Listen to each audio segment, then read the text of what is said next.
At the grand ballroom of Ravenscroft Hall, Lady Amelia Beaumont stood near the marble pillar, her dark eyes surveying the glittering assembly with the practiced ease of someone born into this world, yet never quite comfortable within it. At 22, Amelia possessed what her late mother had called an unfortunate combination of beauty and brain. Auburn hair that caught the light like burnished copper, a figure that turned heads in any room, and a mind sharp enough to make most gentlemen uncomfortable. Her father, the Marquis Edmund Beaumont, had long since given up trying to marry her off to the parade of suitable bachelors, who found her opinions on parliamentary reform far less appealing than her dowry. "You're doing it again," whispered her younger sister, Sophia, appearing at her elbow with 2 glasses of champagne. "That face you make when you're analyzing everyone like specimens in a museum." Amelia accepted the glass with a slight smile. "I cannot help it if most people are predictable. Look there. Lord Pembroke will propose a toast within the next 5 minutes. Lady Caroline will feign interest in whatever he says while mentally cataloguing every piece of jewelry in the room. And someone will inevitably ask our host about his travels to India." "Speaking of our host," Sophia said, her voice dropping to a conspiratorial whisper, "have you actually seen the Duke yet?" "They say he's positively terrifying. Father mentioned he once made Lord Worthington's cousin weep simply by looking at him during a business negotiation." "Grown men don't weep from mere looks, Sophia. That's absurd. Then explain why half the ladies here are too frightened to even glance in his direction, and the other half look like they want to throw themselves at his feet despite the fear." Amelia had heard the stories naturally. Who hadn't? Duke Alexander Blackwood, 32 years old, inherited his title at 20 after his father's sudden death, vastly wealthy from estates spanning 3 counties and investments in shipping ventures to the East Indies. But it was his reputation that preceded him like a winter storm. Cold, calculating, ruthless in business. A man who had turned his back on London society for years, only to return last season with an air of danger that made even the most hardened lords tread carefully in his presence. "There he is," Sophia breathed, and Amelia followed her gaze to the far end of the ballroom. She understood immediately why people whispered. Duke Alexander Blackwood stood near the fireplace, tall and imposing, in impeccably tailored black evening wear that seemed designed to make him look like a panther among peacocks. Dark hair swept back from a face that could have been carved from marble, all sharp angles and aristocratic lines, with eyes the color of stormy seas that seemed to assess everything they touched. He wasn't classically handsome in the soft, gentle way of London's favored sons. He was something else entirely. Dangerous, magnetic, the sort of man mothers warned their daughters about. "Goodness gracious," Sophia murmured. "The rumors don't do him justice. He's just a man, Sophia. A man who looks like he could crush your heart with one hand while penning a business contract with the other." Amelia was about to respond when the major domo's voice rang out. "Distinguished guests, His Grace requests your presence in the dining hall. Dinner is served." The procession into the dining room followed the rigid protocol of rank. Dukes and duchesses first, followed by marquises, then earls and their families in descending order. Amelia found herself seated midway down the impossibly long mahogany table, with Sophia on her right and an elderly countess on her left, who immediately began complaining about the draught from the windows. The Duke sat at the head of the table naturally, with Lord and Lady Harrington positioned close by in seats of honor. Frederick Harrington was a viscount with political ambitions and a smile that never quite reached his eyes. His wife, Lady Eleanor, possessed the kind of calculated beauty that came from expensive gowns and even more expensive jewelry, her dark hair arranged in elaborate curls that must have taken her maid hours to perfect. Amelia had met them both briefly upon arrival. Something about the couple made her instinctively uncomfortable, though she couldn't articulate why. Perhaps it was the way Lord Harrington's compliments felt like assessments, or how Lady Eleanor's laughter seemed just a touch too practiced, too perfectly timed.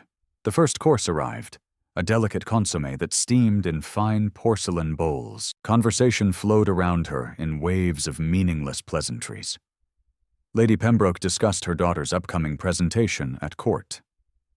Lord Langley debated the merits of a new irrigation system for his Devonshire estate. Sophia kicked Amelia under the table and nodded toward a young gentleman across from them who'd been staring for the past 5 minutes.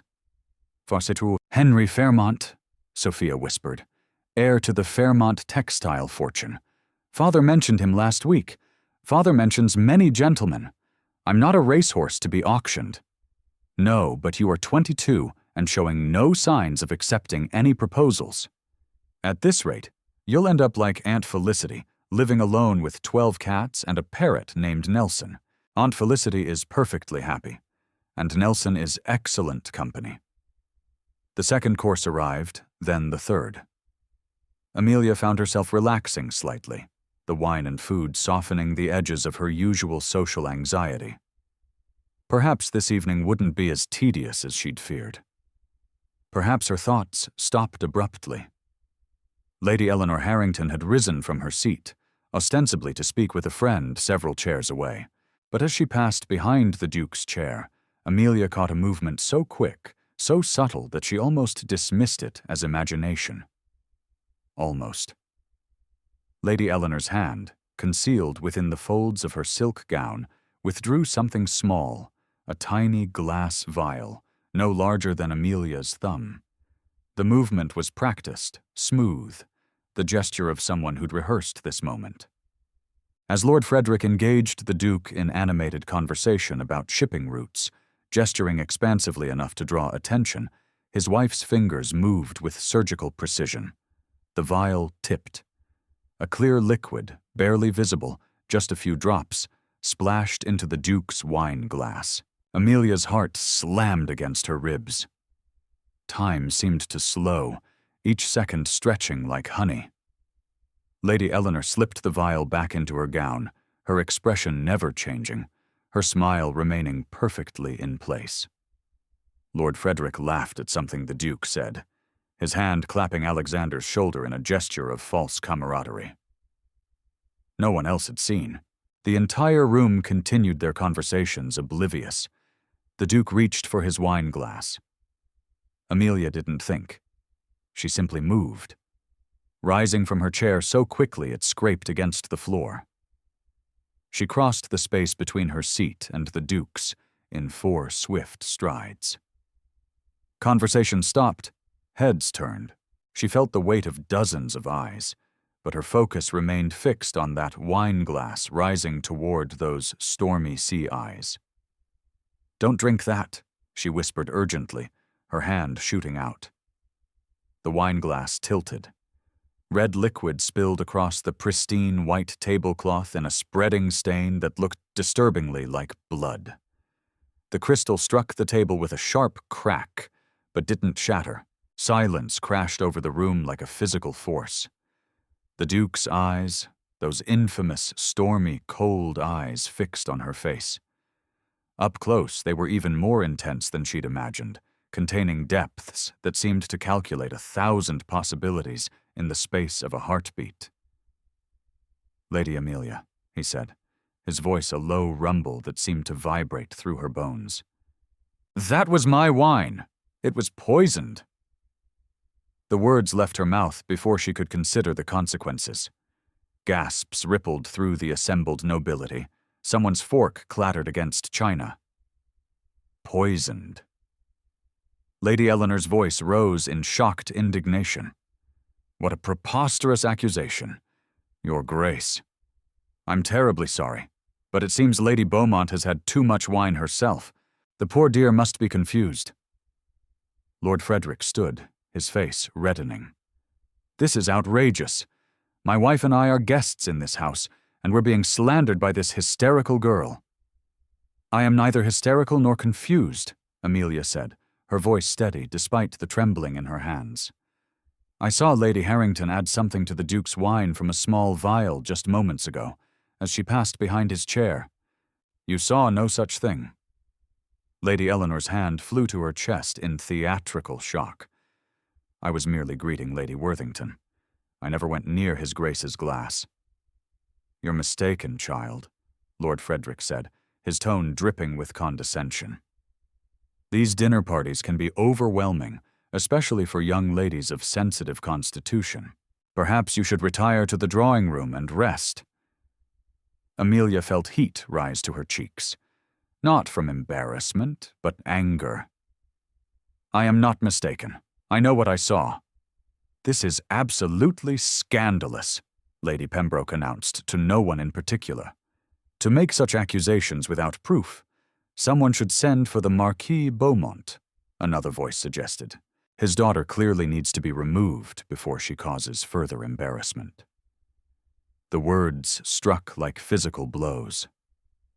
Amelia felt the room closing in, felt the weight of judgment from every direction. She had acted on instinct, on certainty, but standing here now with the entire aristocracy staring at her like she'd lost her mind, doubt began to creep in. What if she was wrong? What if the shadows and candlelight had played tricks? What if she'd just destroyed her family's reputation over a mistake? Then the Duke moved, his hand, large, warm, steady, closed around hers. The gesture was gentle but unmistakable.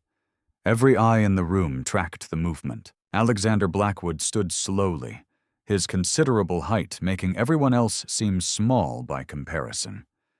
He didn't release Amelia's hand. Instead, his thumb brushed across her knuckles in a gesture that felt absurdly intimate given the circumstances. His stormy sea eyes held hers for a long moment. Then he spoke 3 words that would change everything. "I believe you!" The room erupted. "Your Grace, surely you cannot!" Lord Harrington sputtered. "I believe, Lady Amelia," Alexander repeated, his voice cutting through the noise like a blade through silk. "And I suggest we investigate this matter thoroughly before anyone leaves this house." Lady Eleanor's face had gone pale. "This is ridiculous. We are your guests. We've known your family for 20 years. 20 years? Or 20 minutes? Attempted murder carries the same weight." The Duke's voice remained calm, but something deadly lurked beneath the surface. "Lord Harrington, I suggest you and your wife remain in the drawing room while I send for a physician to test the wine. If Lady Amelia is mistaken, you'll have my sincerest apologies and any recompense you desire. And if she's not," Lord Frederick's face had turned from red to ashen, "then you'll have a very different conversation with the magistrate." The Harringtons exchanged a glance, quick, panicked, speaking volumes. Then Lady Eleanor did something that sealed their fate. Her hand moved toward the hidden pocket in her gown, where the vial rested. "Don't," Alexander said softly, but with such command that Eleanor's hand froze mid-movement. "Whatever you're reaching for, I suggest you reconsider." Lord Frederick grabbed his wife's arm. "We don't have to tolerate this humiliation. We're leaving." "No one is leaving," the Duke said. And though he didn't raise his voice, something in his tone made it clear this wasn't a request. He looked toward his butler.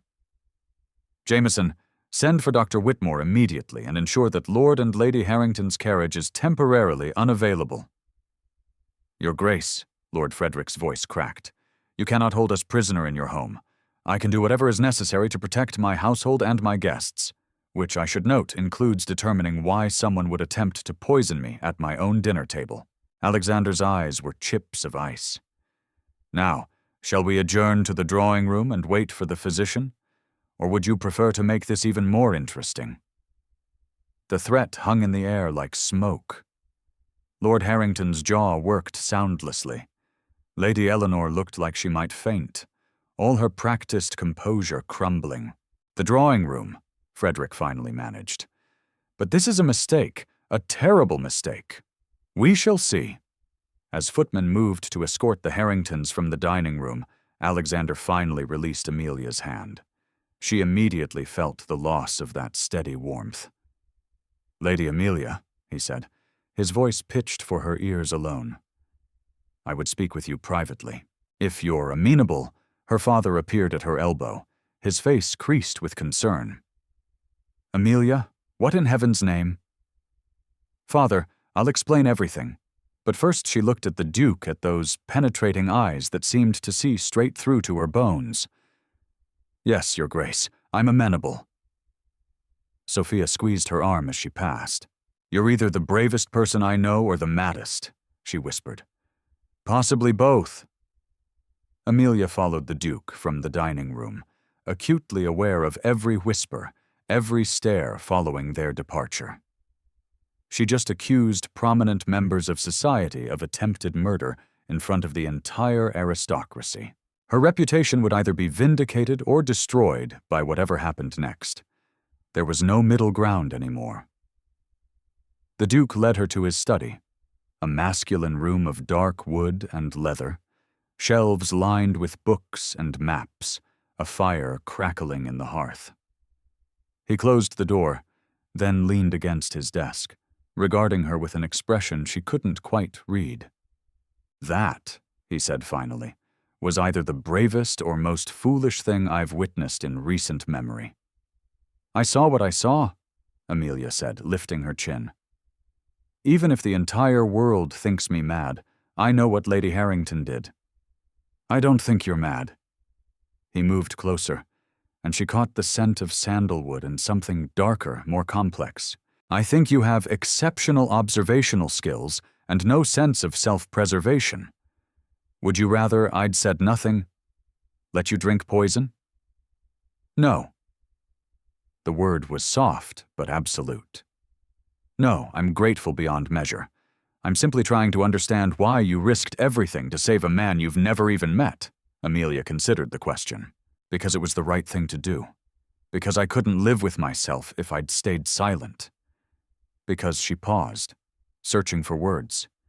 "Because some things matter more than reputation or propriety." Something shifted in his expression. A crack in that icy facade. Most people would disagree with that assessment. Then most people are cowards. To her surprise, he laughed. It was a rusty sound, as if he didn't do it often, but genuine. "You're unlike anyone I've ever met, Lady Amelia." "Is that a compliment or criticism?" "I'm not entirely sure yet." A knock interrupted them. Jameson, the butler, entered with a silver tray bearing a fresh glass of wine, and Dr. Whitmore, a thin man with spectacles and the permanent expression of someone who'd seen too many of society's secrets. "Your Grace," the physician said, bowing. "I came as quickly as I could. Jameson mentioned there was some concern about contaminated wine." Alexander gestured to the stained tablecloth that a footman had brought in. "The spilled wine, Doctor. I need to know if it contains anything unnatural." Dr. Whitmore set to work with various vials and instruments that Amelia didn't recognize. The minutes stretched. Alexander stood perfectly still, his attention divided between the doctor and Amelia in a way that made her pulse quicken. "Finally, Doctor." Whitmore looked up, his face grave. "Your Grace, there is definitely a foreign substance in this wine. Based on the color change in my reagent test, I'd say it's most likely arsenic. Not enough to kill immediately, but enough to make you violently ill. Continued doses over time would be fatal." The room seemed to tilt. Amelia grabbed the edge of the desk to steady herself. "Arsenic," Alexander repeated, his voice deadly calm. How thoughtful of Lord and Lady Harrington, subtle enough to seem like natural illness. "Shall I inform the magistrate?" Jameson asked. "Not yet. First, I want to understand why."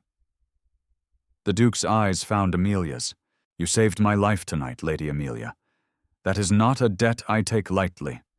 I don't want your debt. I just want justice. You may find those two things are more connected than you realize." He moved to the window, staring out at the dark gardens. "The Harringtons will deny everything naturally. They'll claim the contamination happened after the wine was spilled, or that someone else had access to my glass. Without the vial Eleanor used, it's her word against yours. Then we search her. Amelia said the vial must still be in her gown. She'll have disposed of it by now, thrown it in the fire, dropped it in a plant pot, given it to her maid to hide. She's not stupid, just desperate. He turned back to face her. This will get worse before it gets better. You realize the Harringtons have friends, influence, connections throughout London society. They'll paint you as hysterical, delusional, a troublemaker seeking attention. I know your reputation will suffer severely. Marriage prospects will evaporate. Invitations will cease. Your father will face pressure from his peers to manage you. Amelia felt each word like a stone dropping into a well, the splash echoing in the darkness. I know, she repeated quieter this time. Yet you don't regret speaking up. It wasn't a question, but she answered anyway.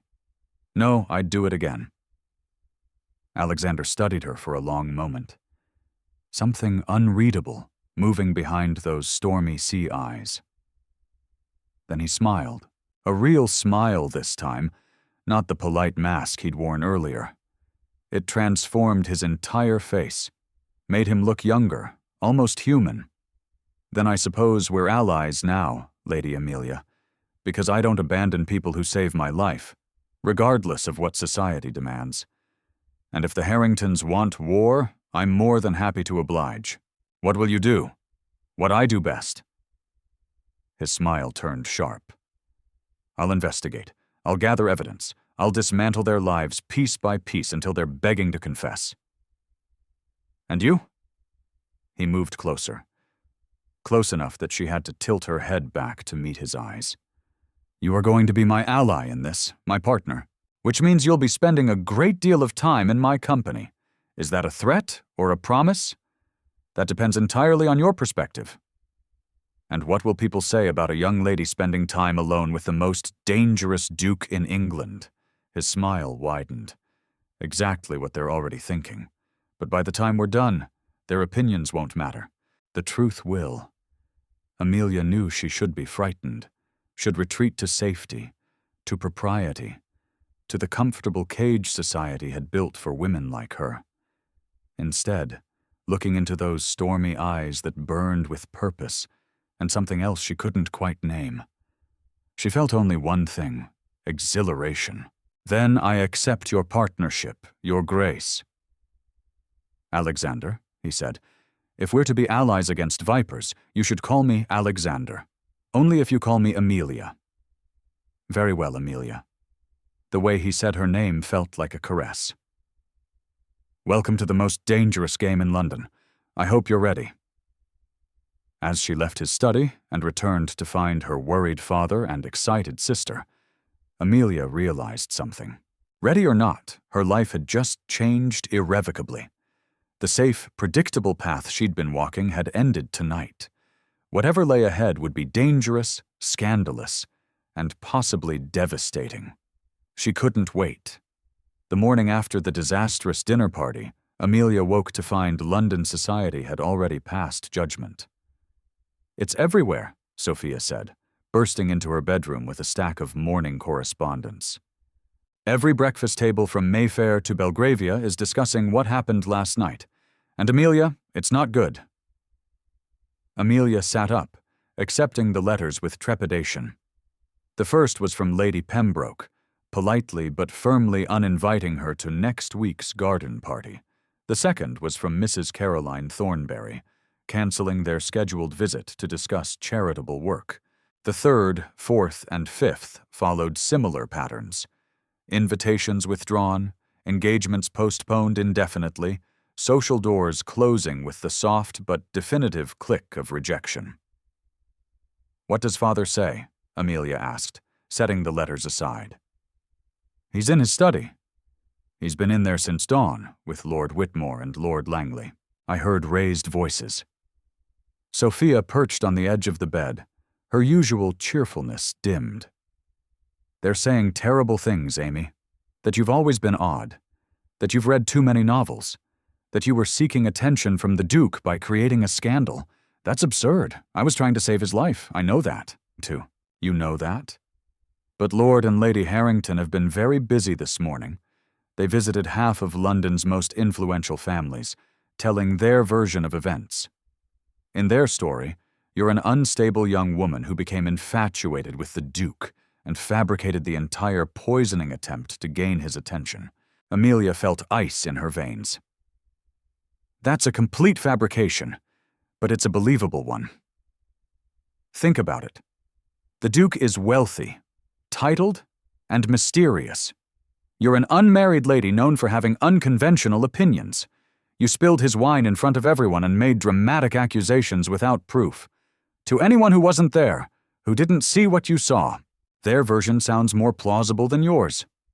The physician confirmed there was arsenic in the wine, which the Harringtons claim was added after the wine was spilled, precisely to support your accusation. They're suggesting you orchestrated the entire thing, perhaps even poisoned the wine yourself after knocking it over. Sophia grabbed her hand. I know it's monstrous, but that's what they're telling people. A knock at the door interrupted them. Their lady's maid, Agnes, entered with a troubled expression. Miss Amelia, your father requests your presence in his study. Immediately, the walk down the corridor felt like a march to the gallows. Amelia found her father standing by the window, his usually ruddy complexion pale, his shoulders bowed under invisible weight. Father, she began. But he raised a hand. Do you have any idea what you've done? His voice was quiet, which somehow made it worse than shouting. In one evening, you've managed to make our family the subject of the most scandalous gossip London has seen in years. I saved a man's life. You accused respected members of society of attempted murder without a shred of proof. The physician found arsenic, which proves nothing about who put it there. He turned to face her, and she saw genuine fear in his eyes. Amelia, I've spent the morning fielding visits from some of the most powerful men in England. They're all saying the same thing. Control your daughter or face the consequences. What consequences? Social ruin. Business partnerships dissolved. Political alliances severed. Do you understand? This isn't just about you anymore. This affects our entire family, our tenants, our standing in society. So you want me to lie to recant what I saw? I want you to be reasonable.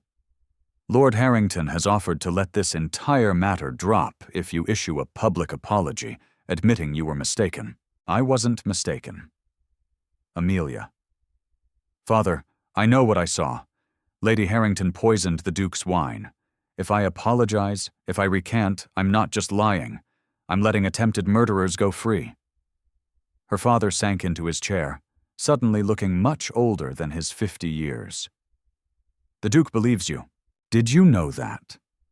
He sent a message this morning stating in no uncertain terms that he stands by your account of events. Then why? Because belief and proof are different things. Without evidence, without the vial, without witnesses, this becomes a matter of reputation and influence, and in that arena, my dear, we're outmatched. The Harringtons have the support of half the peerage. They've positioned themselves as the wounded parties, victims of a young woman's delusions. Amelia felt tears prick her eyes, but refused to let them fall. What would you have me do?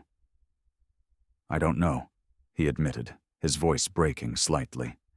I'm trying to protect you, but I don't know how. If you maintain your accusations, society will destroy you. If you recant, you'll have to live with the lie. Either way, your prospects for a good marriage are, he trailed off, unable to finish. Ruined? Severely compromised. A different knock sounded. Jameson, their butler, entered with a silver tray bearing a single card. My lord, the Duke of Ravenscroft is here to see Lady Amelia. Her father and Amelia exchanged glances. Show him to the drawing room, the Marquis said. And Amelia, be careful. The Duke's support is valuable, but it comes with its own dangers. He's not a man known for following society's rules. Perhaps that's exactly what I need right now. She found Alexander standing by the drawing room fireplace, looking entirely too large and masculine for the delicate furniture and pastel walls. He dressed more casually than last night, still impeccably tailored, but in day clothes of charcoal that somehow made his eyes even more striking. "Lady Amelia," he said, bowing. "I hope I'm not intruding." "Not at all, Your Grace, though I suspect my father would prefer you'd sent a letter rather than calling in person. I'm sure he would, but letters can be intercepted, and I prefer to deliver certain messages face to face." He studied her. "You've heard the rumors, as I take it that I'm a mad woman seeking your attention through false accusations." "Yes, I've been informed." "And your response?" "That anyone who believes such nonsense isn't worth my time or consideration." He smiled. That same transformation she'd seen last night. "Excellent answer. Though I should warn you that describes approximately 3/4 of London society. Then I suppose I'll have a great deal more free time for reading." An optimistic perspective. "I like it." He moved closer, his expression growing serious. "I came to tell you that I've hired investigators, discreet ones, to look into the Harringtons' affairs. If there's evidence of their plan, we'll find it, but it may take time. And until then, I'm the villain in their story." "Unfortunately, yes. Which is why I have a proposal for you." Amelia's heart quickened. "What sort of proposal?" "A strategic one. The Harringtons are counting on society's judgment to protect them. They believe that if enough people view you as unstable or attention-seeking, any evidence we find will be dismissed as fabricated. So, we need to change the narrative." "How?" "By making it clear that you have my complete and unwavering support, not just my belief in your account, but my public endorsement of your character and judgment." "Your Grace, Alexander, that will only make the rumors worse. They'll say I've compromised you somehow, or that you're motivated by—" She felt heat rise to her cheeks. "By what? Attraction?" He said it so casually as if discussing the weather. "Let them say it. The truth is, I find you fascinating, Amelia.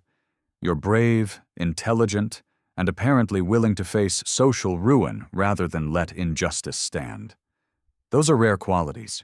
You barely know me. I know enough. I know you didn't hesitate to save my life. I know you haven't wavered in your account despite enormous pressure. I know you told your father you'd rather live with society's censure than a lie." He paused. "How do I know that?" "Because my valet's cousin is your father's footman, and servants talk. Welcome to how I gather information." "Despite everything," Amelia laughed. "That's remarkably underhanded. I prefer resourceful, but we're getting off topic. My proposal is this: allow me to publicly court you." She stared at him. "I beg your pardon?" "Not a real courtship necessarily, though I won't rule that out entirely." His eyes held a glint of humor, but a visible, unmistakable demonstration that I value your company and judgment. "I'll dance with you at every ball. I'll call on you regularly. I'll make it clear to all of London that any insult to you is an insult to me. That's madness. Your reputation will suffer. My reputation is already that of a dangerous, unpredictable recluse. This will simply add surprisingly good taste in women to the list." He moved closer still, close enough that she could see flecks of silver in those stormy eyes. "The Harringtons want to isolate you, make you powerless. This does the opposite. It makes attacking you considerably more dangerous for them." "Why would you do this? Risk your own standing for someone you barely know?" "Because you saved my life. Because I despise bullies and cowards, which the Harringtons most certainly are, and because," he hesitated, something vulnerable flickering across his face. "Because I've spent years keeping everyone at arm's length, trusting no one, expecting betrayal from every corner. Then you appeared and threw yourself into danger to save a stranger. That kind of courage deserves protection, not punishment." Amelia's mind raced. What he was proposing was outrageous, potentially ruinous for both of them. But he was right about one thing. Isolated, she was vulnerable. With the Duke's support, she had power. "If we do this," she said slowly, "there need to be rules. I won't be treated like some helpless damsel in need of rescue. I want to be involved in the investigation. I want to help expose the Harringtons." Agreed. "And this arrangement, this fake courtship or whatever it is, it ends when we've cleared my name and brought them to justice.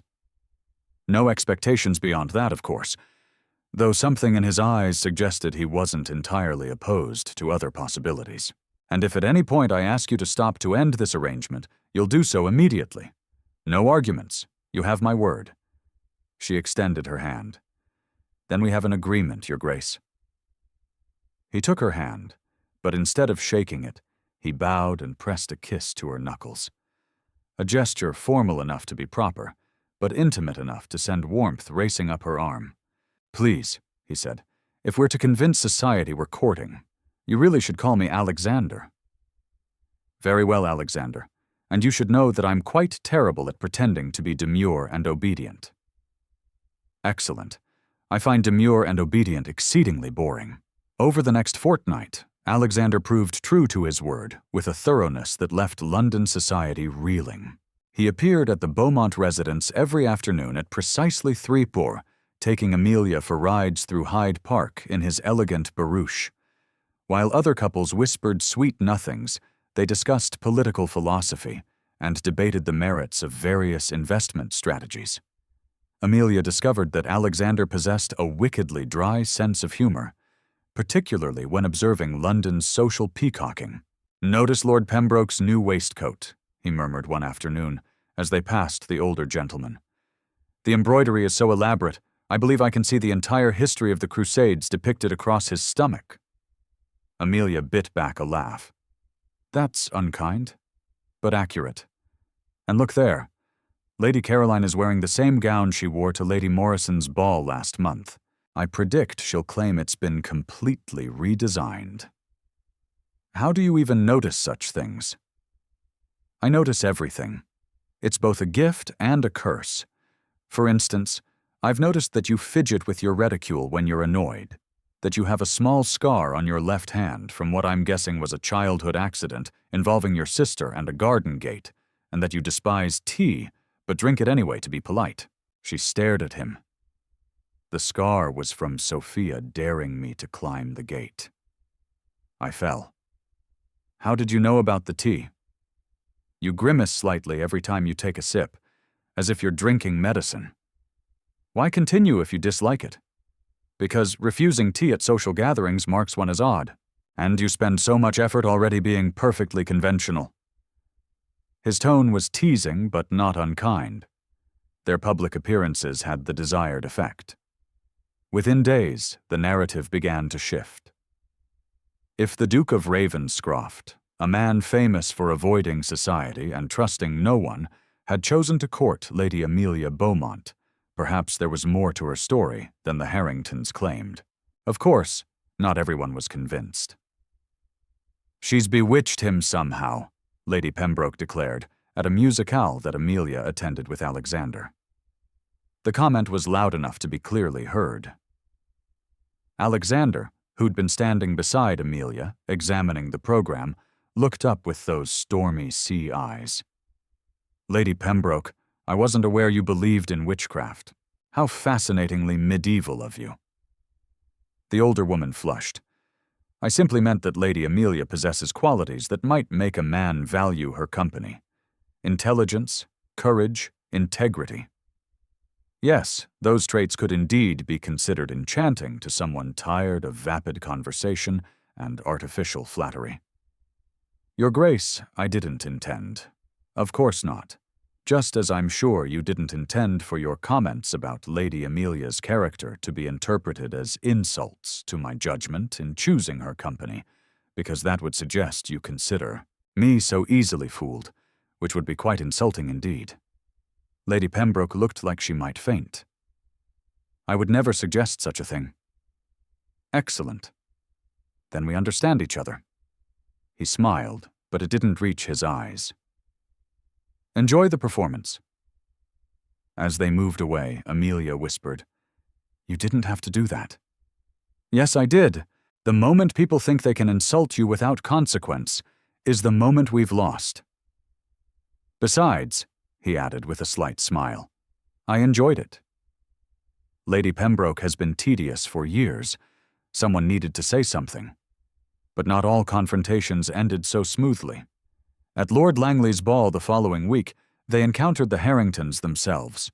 The couple had been avoiding events where Alexander and Amelia might appear, but apparently decided it was time to reclaim their social ground. Lord Frederick approached them in the refreshment room, his expression one of wounded dignity. "Your Grace, might I have a word? You may have several, Lord Harrington, though I cannot promise you'll enjoy my responses." Frederick's jaw tightened. "This vendetta against my wife and myself must end. You're a reasonable man. Surely you can see that Lady Amelia was mistaken that night. The wine was tested after it had been spilled and handled by numerous servants. Any contamination could have occurred then. Interesting theory, except Dr. Whitmore confirmed the poison was dissolved in the wine, not added to the stain afterward. The chemical composition was quite clear on that point. Then someone else must have poisoned it before dinner was served. A disgruntled servant, perhaps. My wife and I would never." "Lord Harrington," Alexander interrupted, his voice dropping to a dangerous quietness. "I'm going to give you some advice. Stop talking. Stop spreading rumors. Stop pretending to be the injured party, because the more you protest, the more attention you draw to your actions that night, and I promise you, I will find evidence of what you did. It's only a matter of time. You cannot prove something that didn't happen, can't I? I've already discovered some fascinating information about your financial situation. Gambling debts, Lord Harrington, quite substantial ones. And your shipping investments, the ones you convinced my father to recommend to me years ago.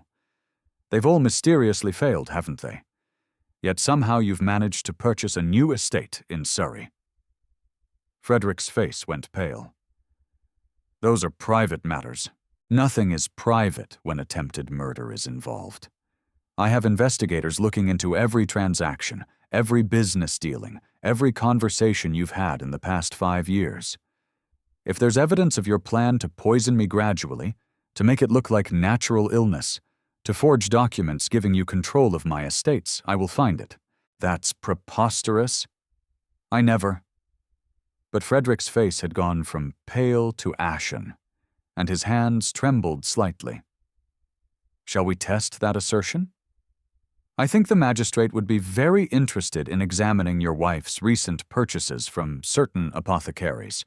Arsenic is surprisingly well documented when bought in quantity." Lord Harrington opened his mouth, closed it, then turned and walked away without another word. Amelia realized she'd been holding her breath. "Did you mean all that about the evidence? Every word. My investigators have been very thorough." He guided her toward the ballroom. "The Harringtons have been living beyond their means for years, funded by investments they convinced my father to make before his death. When those investments failed, suspiciously, I might add, they needed another source of income. My estates, my fortune, would have provided that, a gradual poisoning, a forged codicil to my will, naming Frederick as executor. It's actually quite clever, if morally reprehensible. Can you prove it?" "Not yet, but I will."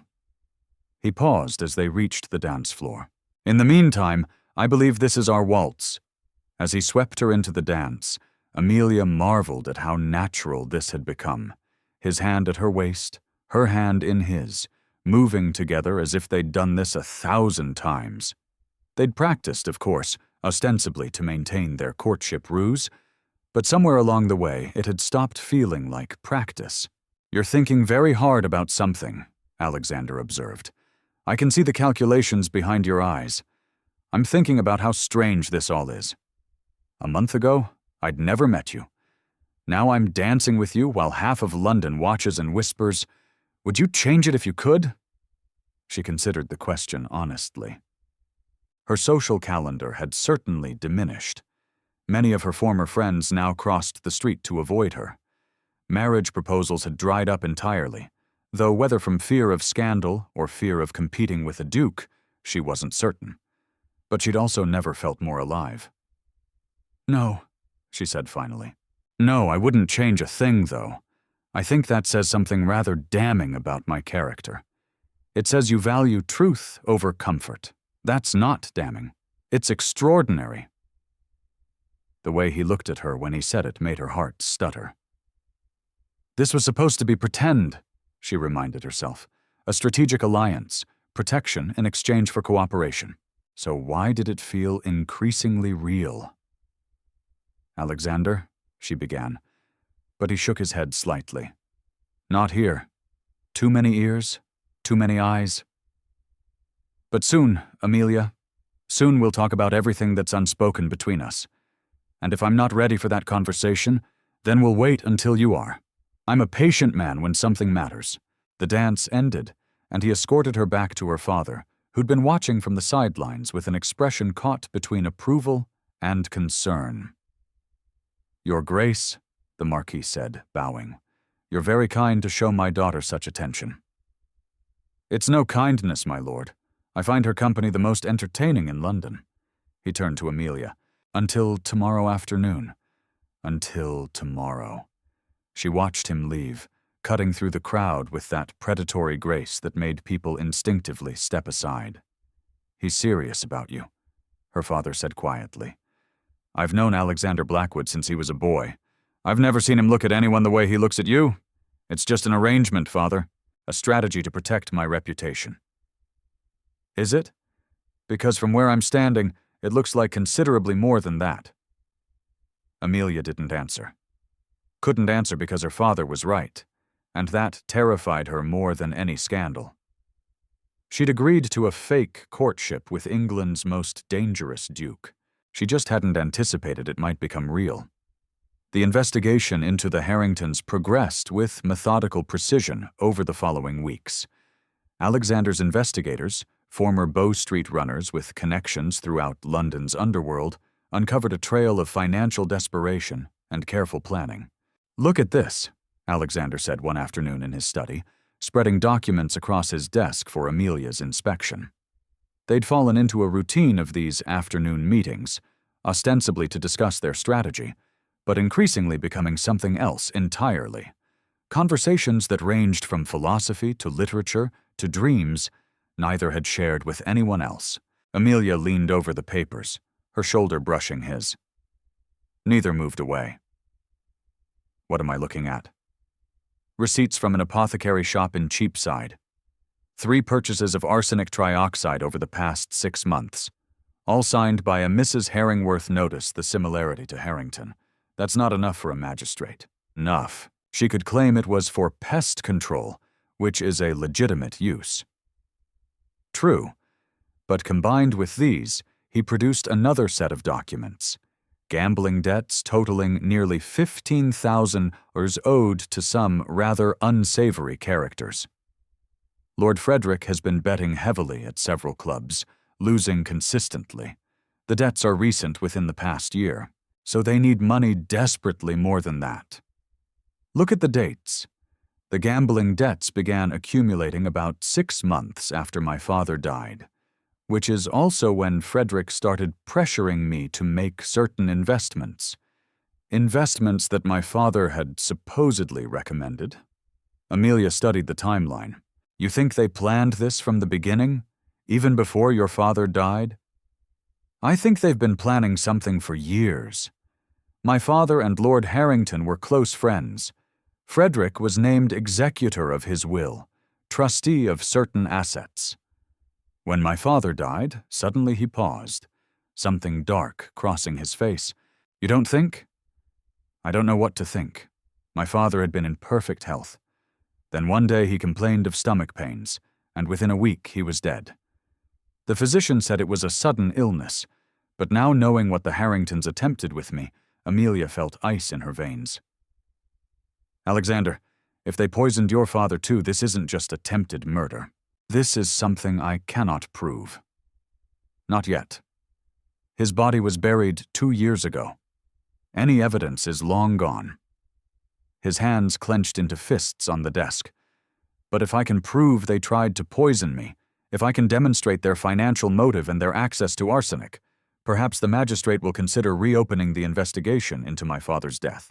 She covered his hand with hers, a gesture of comfort that felt natural now. "We'll find the proof. We have to." He turned his hand over, lacing his fingers through hers. "We make a good team, you and I." "We do." The words came out softer than she intended. "Amelia, I think we should discuss." A sharp knock interrupted. Jameson entered, his usual composure slightly ruffled. "Your Grace, I apologize for the interruption, but there's a rather insistent young woman at the door, claiming she has information about Lord and Lady Harrington." Alexander and Amelia exchanged glances. "Show her in," he said. The young woman who entered was perhaps 20, dressed in the neat but worn clothing of an upper servant. She bobbed a nervous curtsy, her hands twisting in her apron. "Your Grace, my lady, forgive me for coming here, but I didn't know where else to turn. My name is Mary Fletcher. I was lady's maid to Lady Eleanor Harrington until 3 days ago, when she dismissed me without reference." "Why were you dismissed?" Amelia asked gently. "Because I found something I wasn't meant to see." Mary reached into her pocket and withdrew a small vial identical to the one Amelia had seen Eleanor use that night. This was hidden in her jewelry box. When I asked her about it, thinking it was perfume, she became very angry. Said I was spying on her. Threw me out of the house that very day. Alexander moved forward, carefully taking the vial. "Why bring this to me?" "Because I heard the rumors, Your Grace, about what Lady Amelia accused my former mistress of doing. And I think she was right. I've been with Lady Eleanor for 2 years, and over the past month she's changed, secretive, always meeting with Lord Frederick in private, sending me away. And she's been buying things, expensive things we couldn't afford. When I asked where the money came from, she said it was none of my concern." "Did you ever hear them discuss the Duke?" Amelia asked. Mary hesitated, then nodded. "Once. I was bringing tea to the drawing room and heard Lord Frederick say something about when Blackwood is gone. I thought perhaps he meant when you were away traveling, Your Grace. But then Lady Eleanor laughed and said something about patience, that these things couldn't be rushed. The pieces were falling into place like a terrible puzzle." Alexander examined the vial. "Is there anything still in this?" "A few drops, Your Grace. I didn't want to empty it in case it was evidence of something terrible." "You've done the right thing coming here, Miss Fletcher." Alexander moved to his desk, writing quickly.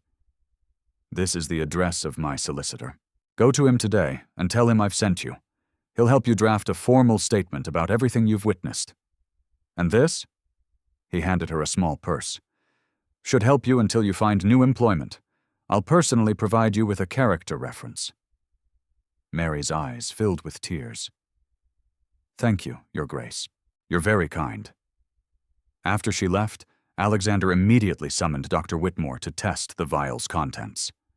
The physician arrived within the hour, performed his analysis, and confirmed what they already suspected.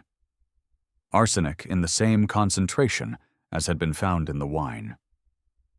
"This is it," Amelia breathed. "This is the proof we needed." "It's a significant piece of evidence," Alexander agreed. Combined with Mary's testimony about the Harringtons' suspicious behavior, the receipts from the apothecary, and the financial motive, we have a compelling case. "But," he paused, "but what?" "But the Harringtons still have powerful friends. They'll claim Mary is lying for money, that we bribed her to fabricate evidence. They'll argue the vial could belong to anyone, that keeping arsenic for legitimate purposes doesn't prove murder. Then what do we do?" A slow smile spread across Alexander's face, the dangerous kind that made him look like the predator everyone feared. "We give them an opportunity to incriminate themselves further. We set a trap." That evening, Alexander sent carefully worded invitations to a small, intimate dinner party at Ravenscroft Hall. The guest list was strategic. Lord and Lady Harrington, several influential members of Parliament who'd been friends with Alexander's father, a prominent magistrate, and of course, Amelia and her family. "They'll never accept," Amelia said when she saw the invitation. "Not after what happened last time." "They will, because I've also let it be known through very discreet channels that I'm planning to announce my engagement to you that evening. The Harringtons can't afford to skip such a significant social event without appearing even more suspicious. Your engagement to me, Alexander, we haven't discussed." "I know, and I apologize for the presumption, but it serves multiple purposes. It demonstrates my continued faith in you. It draws the Harringtons out," and he met her eyes. "It forces a conversation you and I have been avoiding." Her heart hammered. "What conversation? The one where I confess that this stopped being pretend for me weeks ago." The words hung between them, heavy with implication. Amelia found herself unable to look away from those stormy sea eyes that had once seemed so cold, but now burned with something else entirely. "Alexander, you don't have to answer now. You don't have to answer at all. But I wanted you to know the truth before this dinner party, before whatever happens next. I've fallen in love with you, Amelia, completely irrevocably, in a way I didn't think myself capable of. And regardless of what you feel in return, I will see this through. I will clear your name and bring the Harringtons to justice. That doesn't change." Amelia's mind reeled. She should be shocked, should protest that they barely knew each other, should maintain the pretense of their arrangement. But standing there in his study, surrounded by evidence of conspiracy and murder, having spent weeks in his company discovering depths she'd never imagined, she couldn't deny the truth. She'd fallen for him, too. "I need time," she said finally, "to think, to be certain. This has all happened so quickly. Take all the time you need. I'm not going anywhere." The night of the dinner party arrived too quickly. Amelia dressed with unusual care, choosing a gown of deep sapphire that Sophia insisted brought out her eyes. Her maid arranged her auburn hair in an elegant style, leaving a few curls to frame her face. "You look beautiful," her father said when she came downstairs. "Are you certain about this evening? If Alexander's plan goes wrong, it won't. It can't. This is our chance to end this." The Marquis studied her face. "You care for him? Truly care for him?" "Yes," she admitted. "I do. Then I hope he's worthy of you, though. From what I've seen, I believe he is." Ravenscroft Hall blazed with light as their carriage approached. Footmen in impeccable livery stood at attention. Inside the house had been transformed, flowers everywhere, musicians tuning their instruments, the dining room set for an intimate gathering. Alexander greeted them personally, impossibly handsome in formal black evening wear. When he bowed over Amelia's hand, his thumb brushed her wrist in a gesture so subtle, so intimate that it sent shivers through her. "You look exquisite," he murmured, too quietly for anyone else to hear. "You're not so terrible yourself." His smile was quick, genuine, high praise indeed. The other guests began arriving. Lord and Lady Harrington came fashionably late, Eleanor resplendent in emerald silk that must have cost a fortune they supposedly didn't have. Her smile was fixed, brittle. Frederick's face showed strain around the eyes. They knew something was wrong. They had to. Dinner proceeded with excruciating politeness. Conversation remained light. Politics, weather, the upcoming season. Amelia noticed Alexander watching the Harringtons carefully, his expression pleasant but his eyes calculating. During the fourth course, he rose, glass in hand. "My friends, I've asked you here tonight for a special reason. As you know, recent events have been challenging. But through adversity, I've discovered something precious. I found someone whose courage, intelligence, and integrity inspire me daily." Eleanor's knuckles went white on her wine glass. "Therefore, it gives me great pleasure to announce my intention to marry Lady Amelia Beaumont." The table erupted in congratulations. Lord Langley raised his glass in toast. The magistrate offered hearty approval. Amelia's father beamed with genuine joy, and the Harringtons looked like they might be ill. "This is wonderful news, Your Grace," Lord Frederick managed, his smile not reaching his eyes. "Though rather sudden, isn't it?"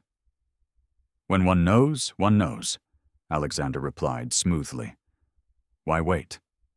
"Indeed, and I suppose all that unpleasantness with the accusations has been resolved." "Resolved?" "No. Investigated thoroughly? Absolutely. The temperature in the room dropped several degrees." Eleanor set down her glass with a sharp click. "Surely you're not still pursuing that absurd matter. A Lady Amelia has admitted she was mistaken."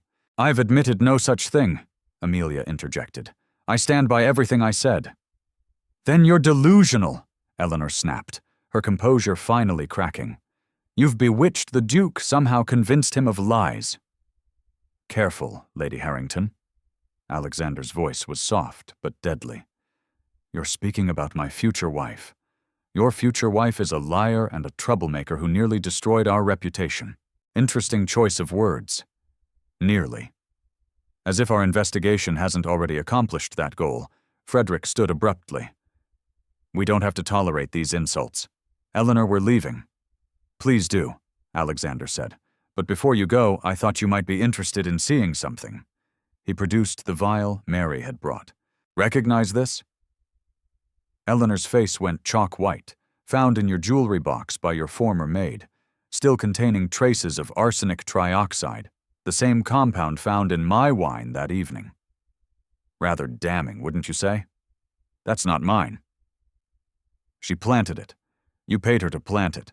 Did I also pay the apothecary in Cheapside to forge receipts showing someone using a name remarkably similar to yours purchased arsenic on 3 separate occasions? Did I fabricate your husband's gambling debts? Did I invent the financial records showing you desperately needed money you didn't have?" "This is entrapment." Frederick's face had gone purple. "You cannot prove any of this." The magistrate, who'd been listening intently, set down his napkin. "Actually, Lord Harrington, the evidence seems quite substantial. Combined with Lady Amelia's eyewitness account and the physical evidence of the vial and contaminated wine, I believe there's sufficient cause to investigate further." "You're taking his side," Eleanor shrieked. "We've been friends with your family for years, which makes this all the more disappointing." The magistrate stood. "Lord and Lady Harrington, I'm formally requesting you both accompany me to answer some questions about the events of that evening and your recent activities. This is ridiculous." But Frederick's bluster was fading, replaced by genuine fear. "We've done nothing wrong." "Then you have nothing to fear from an investigation." Alexander's voice was cold. "Unless, of course, there's more you'd like to confess, such as whether this was your first attempt at poisoning someone for financial gain, or whether my father's sudden death 2 years ago wasn't quite as natural as it seemed." The blood drained from both their faces. "That's slander," Frederick gasped. "You cannot possibly suggest." "I can suggest whatever the evidence supports, and my investigators have uncovered some very interesting facts about the timing of my father's illness, your financial difficulties, and your proximity to him during his final days." Alexander moved closer, and both Harringtons instinctively stepped back. "Here's what's going to happen. You're going to cooperate with the magistrate's investigation. You're going to confess to your attempt to poison me. And if I find even a shred of evidence linking you to my father's death, I will ensure you both hang for murder." "We didn't kill your father," Eleanor cried. "We only tried to." She stopped, realizing what she'd admitted. Silence crashed over the room. "You only tried to—" "What, Lady Eleanor?" the magistrate asked quietly. "Please do continue." Eleanor looked at Frederick, who'd sunk into his chair, his face in his hands. All their practiced denials, their careful lies had crumbled in an instant. "We tried to make him sick," she whispered finally, "just sick enough that he'd need help managing his affairs. Frederick was supposed to take over gradually, make some investments, recover our losses. But we never meant to kill him. We weren't giving him enough for that. But you were poisoning him, Alexander's voice was deadly quiet. Slowly, methodically, hoping to incapacitate him enough to gain control of his fortune. It wasn't supposed to be permanent, just temporary, until we could recover our financial position. And when I refused to make the investments you wanted, when I started questioning the arrangements my father had made, you decided to try again. But this time, you planned to kill me, to forge documents, making Frederick my executor, giving you control of everything. Frederick's head snapped up. How did you— I found the forged documents in your study. You really should have better locks or more loyal servants. Your butler was quite helpful once I explained the situation. The Harringtons were finished, and they knew it. As the magistrate called for the constables he'd had waiting outside, both Frederick and Eleanor seemed to shrink, their elegant veneer cracking to reveal the desperate, greedy people beneath. I'm sorry, Eleanor said as the constables led them away. We were drowning in debt. We had no choice. There's always a choice, Amelia said quietly. You chose wrong. After they were gone, the remaining guests sat in stunned silence until Lord Langley finally raised his glass. To justice and to Lady Amelia, whose bravery made this possible. To Lady Amelia, the others echoed. Amelia felt tears prick her eyes, relief, vindication, and something else she couldn't quite name. When she looked at Alexander, he was watching her with an expression of such pride and tenderness that her breath caught. The guests departed soon after, leaving Amelia and Alexander alone in the drawing room. The fire crackled in the hearth.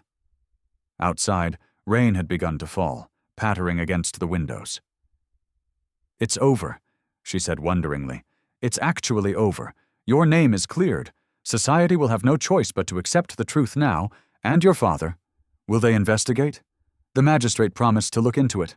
With the Harringtons' confession about poisoning him, there's cause to examine the circumstances more closely. Even if we can't prove they killed him, they'll face charges for what they did to me. That's something. Amelia moved to the window, watching the rain streak down the glass. I should feel triumphant. But I just feel tired. That's the exhaustion of battle ending. You've been fighting for weeks. It's natural. What happens now to us? I mean— She turned to face him. You announced our engagement tonight. Everyone believes we're to be married. Yes. He moved closer, his expression uncertain. The first time she'd seen him anything less than completely confident. I apologize for the presumption. I shouldn't have announced it without your explicit consent. If you wish to call it off, to claim it was part of the ruse to draw out the Harringtons, I'll support whatever story you choose. And if I don't want to call it off— His eyes widened slightly. Amelia, you said this stopped being pretend for you weeks ago when you fell in love with me. She took a breath, gathering her courage. It stopped being pretend for me, too. Somewhere between the investigations and the afternoon rides, between the debates and the dances, I fell in love with you, Alexander Blackwood, even though you're dangerous and intense and make half of London nervous just by existing. I make you nervous, too, he said. But he was smiling, terrified, but in the best possible way. He crossed the remaining distance between them, his hands coming up to frame her face with surprising gentleness. Marry me, Amelia, not because of society's expectations or maintaining appearances. Marry me because I love you, because you're the bravest, most brilliant woman I've ever known, because I cannot imagine facing another day without you. Yes, she breathed.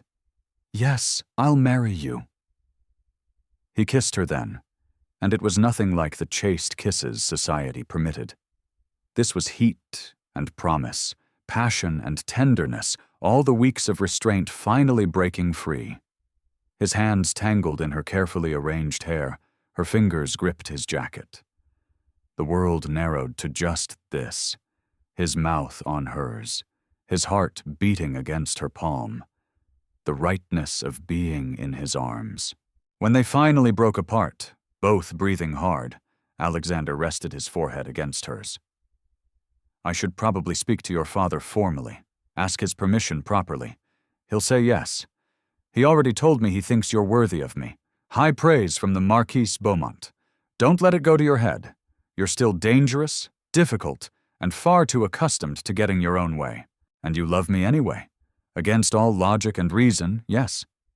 He laughed, the sound full and genuine. Then I suppose we're both mad. Probably. But I've discovered I rather enjoy madness when it comes with you. Outside, the rain continued to fall, washing away the last traces of scandal and suspicion. Inside, wrapped in each other's arms, Amelia and Alexander began planning a future neither had dared to imagine just weeks before. A future built on truth, trust, and a love that had emerged from the darkest of circumstances to become something extraordinary. 6 months later, St. George's Church in Hanover Square was filled to capacity with the cream of London society. All gathered to witness what had become the most talked-about wedding of the season.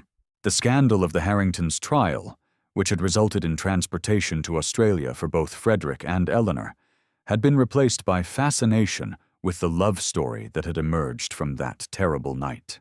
Amelia stood in the vestibule, her hand on her father's arm, looking down the long aisle toward where Alexander waited.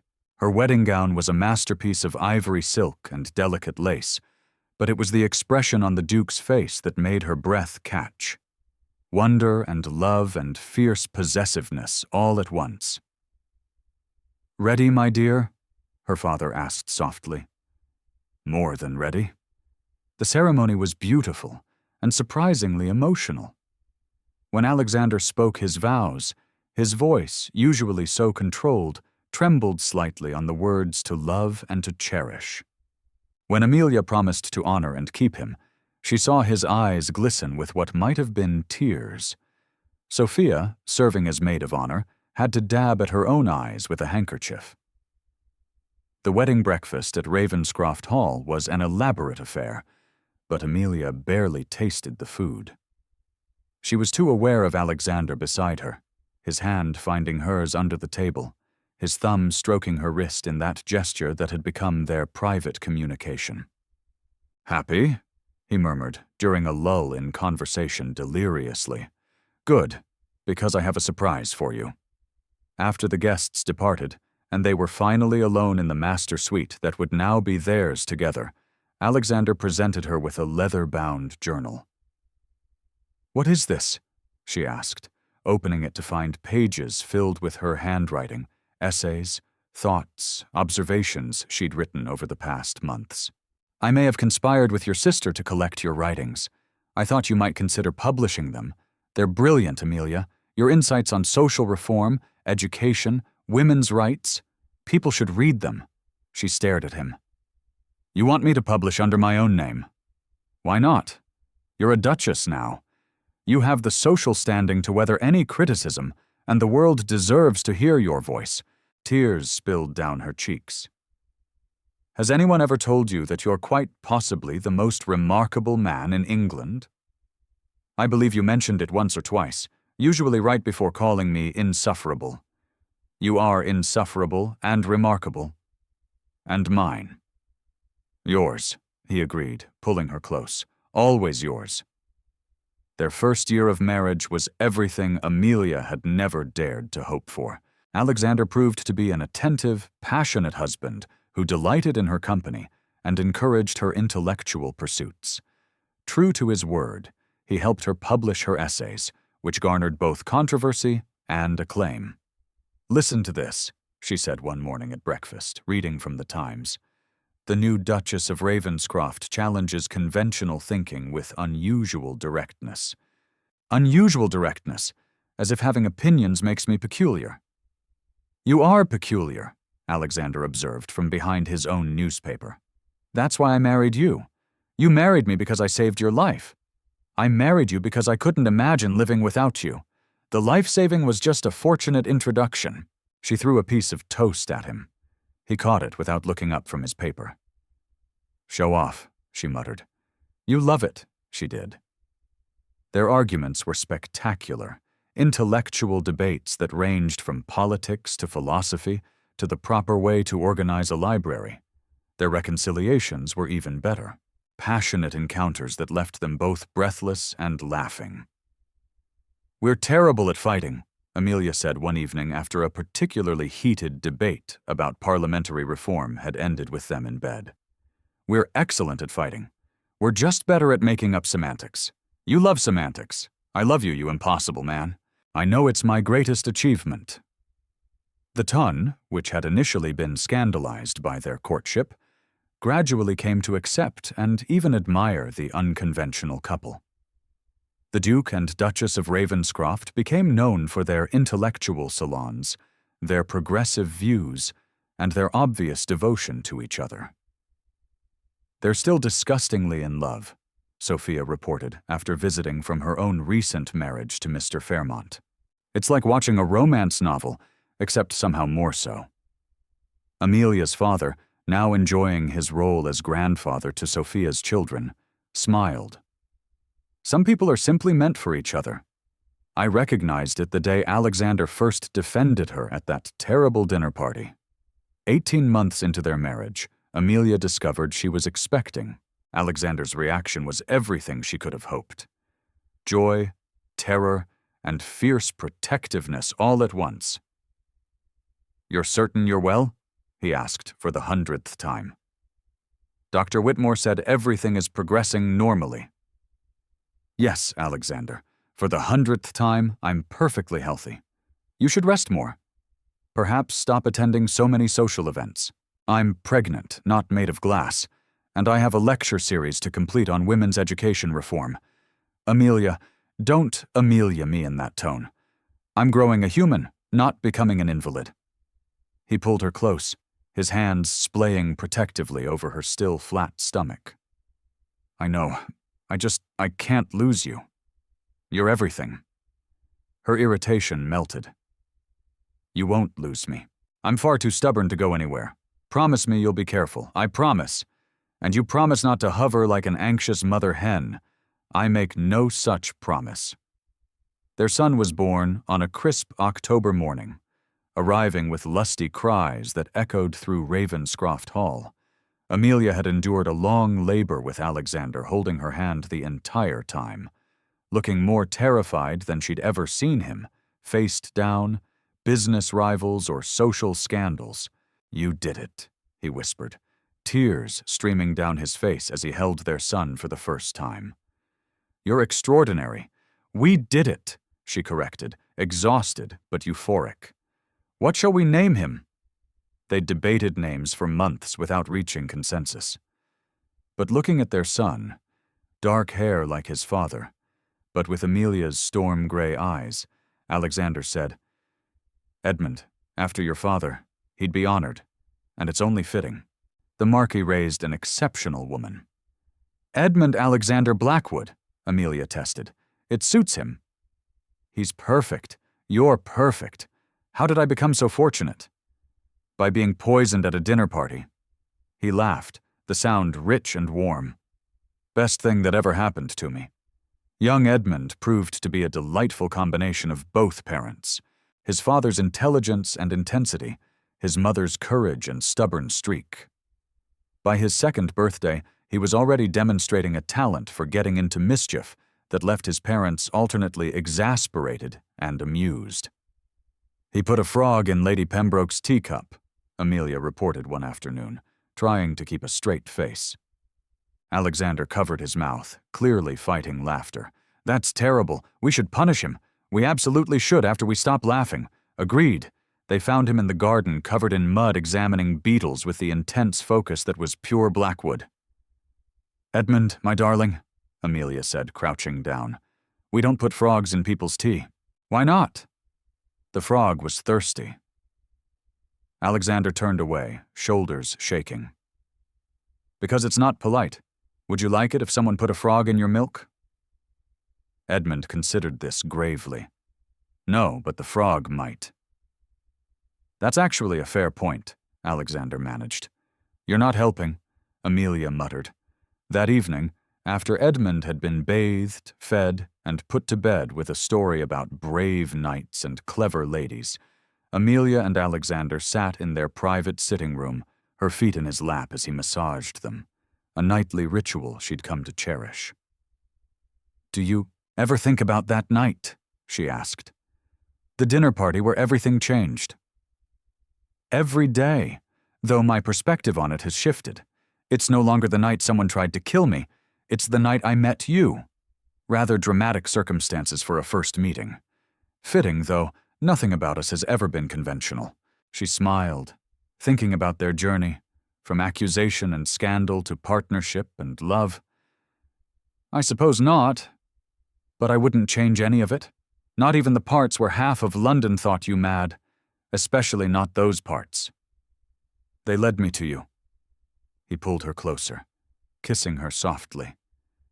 "I love you, Amelia Blackwood, more than I thought possible to love anyone, and I love you, my dangerous, impossible, perfect Duke. Perfect. You've definitely hit your head. Perfect for me. That's all that matters." Years passed in a comfortable rhythm of love, laughter, and occasional chaos, courtesy of young Edmund, and eventually his younger sister, Clarissa, who arrived 3 years after her brother with the same determination to conquer the world. The Duke and Duchess of Ravenscroft became fixtures of London society, known as much for their progressive salons and intellectual contributions as for their devoted marriage. Amelia published several more volumes of essays, while Alexander used his influence to champion educational reforms and workers' rights. "We are becoming respectable," Amelia observed one evening at a particularly dull society event. "Heaven forbid," Alexander replied. "Should I start a scandal to remedy the situation? Please don't. I've had enough scandal to last a lifetime." Fair point. On their 10th wedding anniversary, Alexander arranged for them to return to Ravenscroft Hall for a private dinner in the same dining room where their story had begun. The table was set for 2, candles casting the same dancing shadows she remembered from that fateful night. Feeling nostalgic, she asked as he pulled out her chair. Grateful. "I wanted to return to where it all started and remember how fortunate I am. We both are." He poured wine. "A different vintage," she noticed with a smile and raised his glass. "To the woman who saved my life in more ways than one. To 10 years of marriage, 2 remarkable children, and a love I never expected to find. To second chances," she added, touching her glass to his, "and to adventures yet to come." They drank, and then Alexander set down his glass with a slight smile. "I have something for you." He produced a leather box, opening it to reveal a necklace, a stunning piece featuring a deep blue sapphire surrounded by diamonds. "It's beautiful," Amelia breathed. "It belonged to my mother. My father gave it to her on their 10th anniversary. I had it cleaned and reset, but the stones are original. I thought you should have it." Tears filled her eyes. "Alexander, I'm honored. Your mother would be proud of the man you've become. She would have loved you. You're everything. She was brave, brilliant, unwilling to accept injustice." He fastened the necklace around her throat, his fingers lingering on her skin in a way that still made her shiver after all these years. "Do you remember what you said to me?" She asked that first night when I accused the Harringtons. "I believe you." 3 words that changed everything. They did because in that moment when the entire world thought me mad, you chose to trust me. That's when I knew you were different. I knew you were different when you threw yourself across a room to save a stranger. Most people wouldn't have done that. Most people have better sense than I do. Most people are boring. You're extraordinary."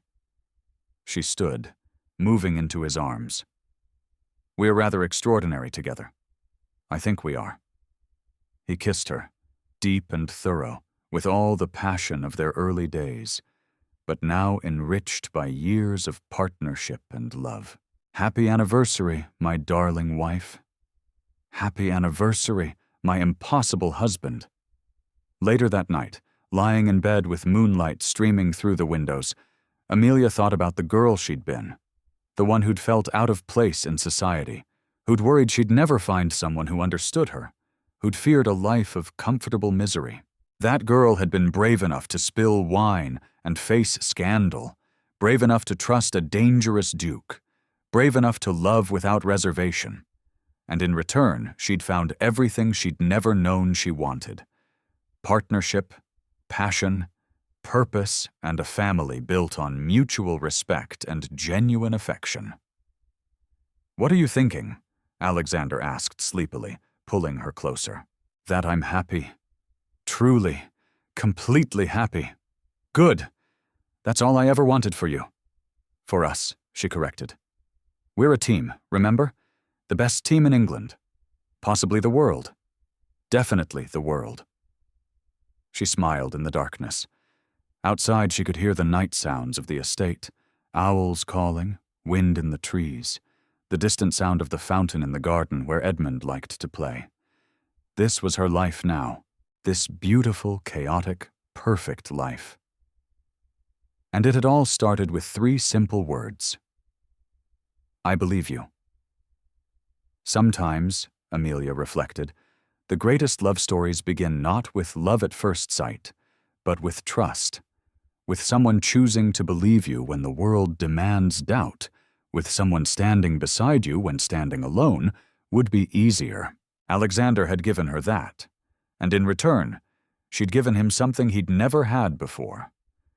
Someone who saw past the dangerous duke to the remarkable man beneath. They'd saved each other, really, not just from poison or scandal, but from loneliness, from doubt, from lives half lived in fear of judgment. "I love you," she whispered. "I love you too," he murmured back.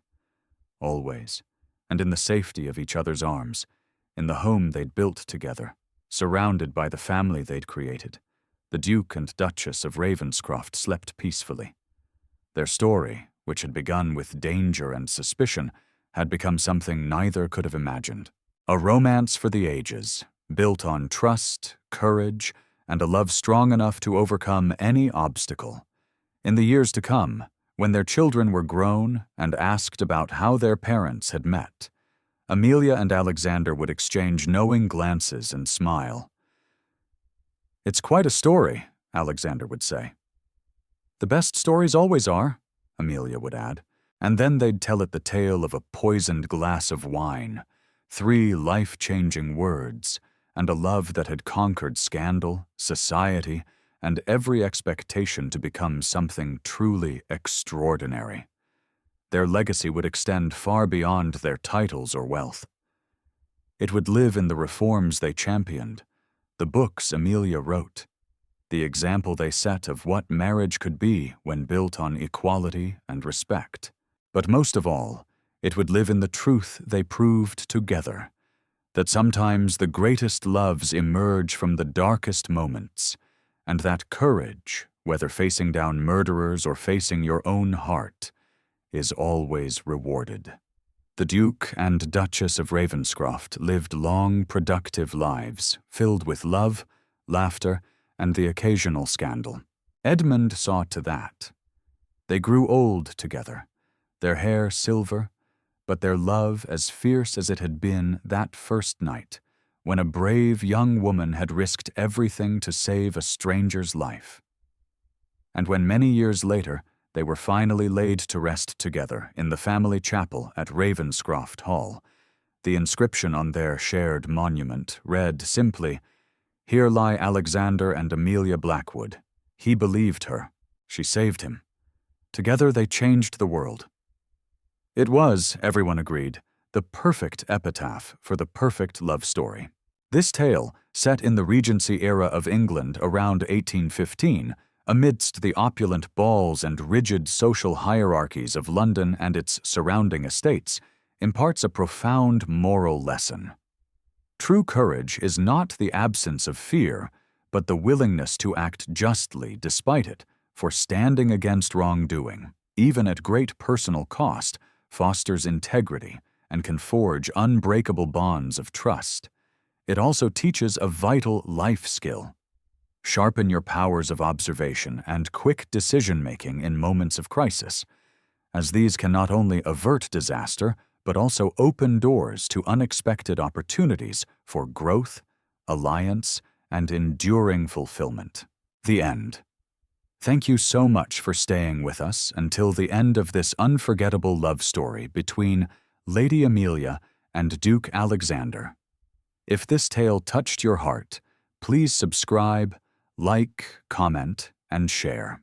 Your support truly from the bottom of our hearts means everything to us and helps us stay motivated to keep writing and sharing more stories of love, redemption, and powerful twists that take your breath away. At the end of this video, a new story suggestion will appear. Click and let yourself be swept away by another emotional romantic journey. See you in the next one. Thank you for being here.